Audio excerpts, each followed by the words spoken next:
Renungan Pagi, Agama yang Bersinar oleh Ellen G. White, 13 Maret 2023. Mari kita berdoa.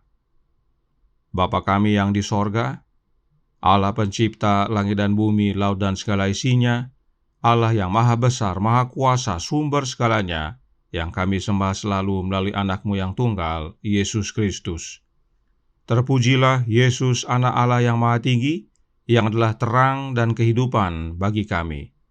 Pada pagi hari ini kami bersyukur boleh bangun dan berbakti, dan sebagaimana membaca dan mendengarkan nasihat firman-Mu, kiranya ini menjadi pembaharuan bagi masing-masing kami, agar kami selalu mengarahkan pandangan kepada matahari kebenaran.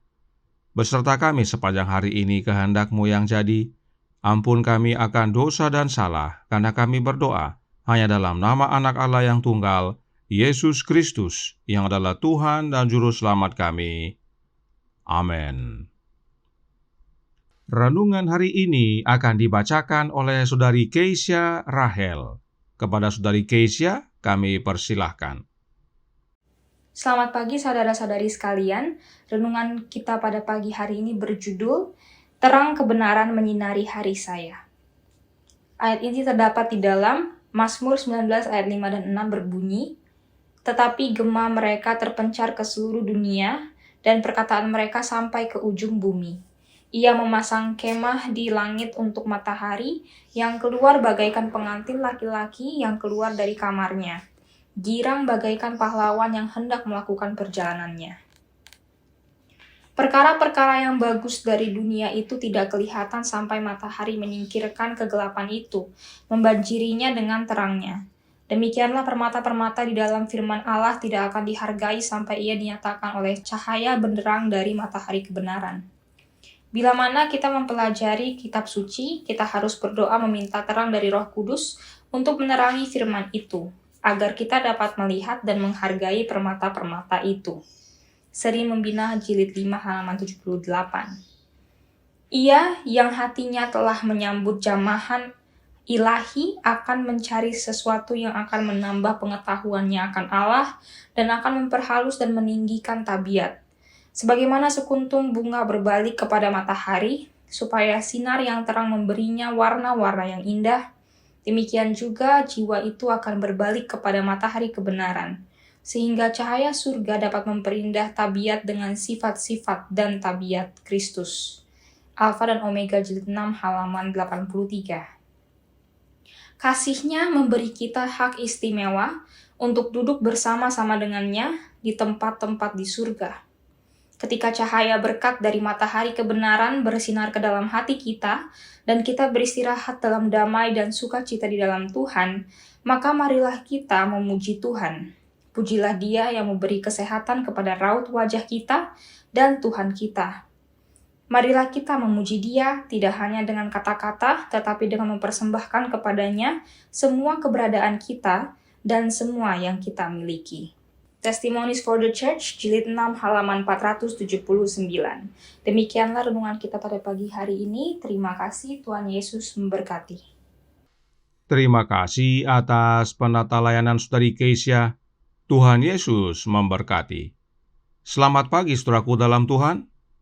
Renungan hari ini sebenarnya berjudul Matahari Kebenaran Menyinari Hari Saya.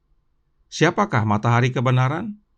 Our Father Cares halaman 284 paragraf 4 menjelaskan, Kristus telah menyatakan posisi kita. Barang siapa mengikut aku, ia tidak akan berjalan dalam kegelapan, melainkan ia akan mempunyai terang hidup. Yohanes 8 ayat 12. Dia sendiri adalah bintang timur yang gilang gemilang. Dia adalah matahari kebenaran, cahaya kemuliaan Bapanya. Dia adalah terang yang sesungguhnya yang menerangi setiap orang sedang datang ke dalam dunia. Pasal 1 ayat 9. Jelas bahwa sang matahari kebenaran adalah Yesus Kristus. Kemudian, Reflecting Christ halaman 82 paragraf 2 berkata, "Saya bertanya, apakah wajah Anda berpaling ke arah Yesus? Apakah Anda memandang Dia, matahari kebenaran?" Matahari kebenaran adalah Yesus Kristus. Kita baca satu lagi agar meneguhkan. Bible Echo, Maret tanggal 19 tahun 1894, paragraf 4.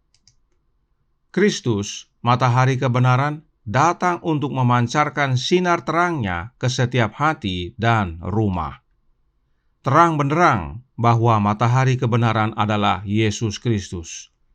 Jadi, saat saudara membaca tulisan-tulisan Roh Nubuat dan melihat kata matahari kebenaran, maka ingatlah bahwa itu adalah Yesus Kristus.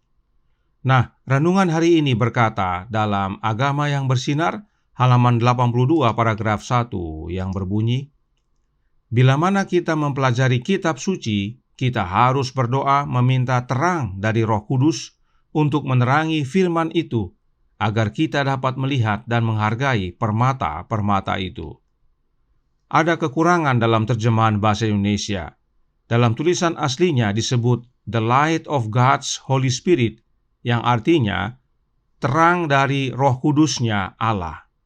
Bagaimana Roh Kudusnya Allah atau Roh Allah hadir dalam hidup kita? Melalui kehadiran Roh Anaknya. Itu sebabnya Roh Nubuat berkata dalam 1888 Materials, halaman 1159 paragraf 3 yang berkata, Anda mendukakan Roh Allah ketika Anda mencari-cari kesalahan dan rewel. Itu menyakiti jiwa Anda dan mendukakan Roh Kristus. Mendukakan Roh Allah sama dengan mendukakan Roh Kristus. Sebab oleh kehadiran Roh Kristus dalam hidup kita, kita menerima kehadiran Allah. Karena Bapa di dalam Anaknya dan Anak di dalam Bapa. Karenanya, saat menerima Kristus dalam hati kita oleh kehadiran Roh-Nya, maka kita menerima kehadiran Bapa. Jadi, saat dikatakan kita perlu Roh Allah dalam belajar kitab suci, itu artinya kita perlu Roh Kristus. Sebab Pastoral Ministry halaman 154 paragraf 3 berkata, Roh Kristus yang menerangi jiwa digambarkan oleh terang yang menghalau semua kegelapan. Jadi saudaraku dalam Tuhan, matahari kebenaran itu adalah Yesus Kristus, dan terang matahari kebenaran itu adalah Roh-Nya Kristus. Yesus adalah matahari kebenaran dan Yesus adalah terang dunia. Tidak heran Roh-Nya, yaitu Roh-Nya Kristus, disebut juga terang, yaitu terang matahari kebenaran. Roh Kristus inilah yang menerangi pikiran dan hati kita. Dan terang Kristus tidak pernah redup. This Day with God, halaman 364 paragraf 2 berkata, terang matahari kebenaran tidak pernah redup. Itu terus-menerus menyinari kita. Karenanya saat dikatakan matahari kebenaran menyinari hari saya, yaitu hari kita, maka yang dimaksudkan adalah Yesus Kristus yang menyinari kita. Dan Yesus menyinari kita dengan kehadiran Roh-Nya, dan itu tidak pernah redup. Dan sebagaimana bunga-bunga mengarahkan kelopaknya kepada matahari agar memberinya warna-warna indah, maka kita pun harus mengarahkan jiwa kita kepada Yesus, agar oleh kehadiran terangnya yang adalah Roh-Nya, karakter kita menjadi indah, serta menolong kita menemukan permata-permata indah di dalam firman Allah. Kiranya kebenaran ini menjadi pembaharuan bagi kita semua. Pandanglah pada Yesus dan terimalah Roh-Nya. Tuhan memberkati, saya bawa dalam nama Yesus. Amin. Mari kita berdoa. Bapa kami yang di sorga, Allah pencipta langit dan bumi, laut dan segala isinya, Allah yang maha besar, maha kuasa, sumber segalanya, yang kami sembah selalu melalui anak-Mu yang tunggal, Yesus Kristus. Terima kasih atas nasihat indah pada pagi hari ini, di mana Kristus adalah sang matahari kebenaran, dan kami harus mengarahkan pandangan kami, mengarahkan jiwa kami kepadanya, agar oleh kehadiran sinar terang dari kehidupannya bagi masing-masing kami, maka keindahan karakter kami menjadi nyata bagi dunia. Dan terang kehidupannya tersebut adalah Roh-Nya. Karenanya tolong kami ya Bapa, curahkan Roh Anak-Mu dalam hati ini, agar melalui kehadiran Kristus dalam hidup kami menjadi terang bagi sesama, kami menjadi terang dunia, dan menuntun jiwa-jiwa yang hilang untuk kembali datang kepada Kristus. Dan bila mana Dia datang kedua kali nanti, kami semua didapati benar dan boleh menerima keselamatan. Beserta kami sepanjang hari ini kehendak-Mu yang jadi, ampun kami akan dosa dan salah, karena kami berdoa hanya dalam nama Anak Allah yang tunggal, Yesus Kristus, yang adalah Tuhan dan Juru Selamat kami. Amin.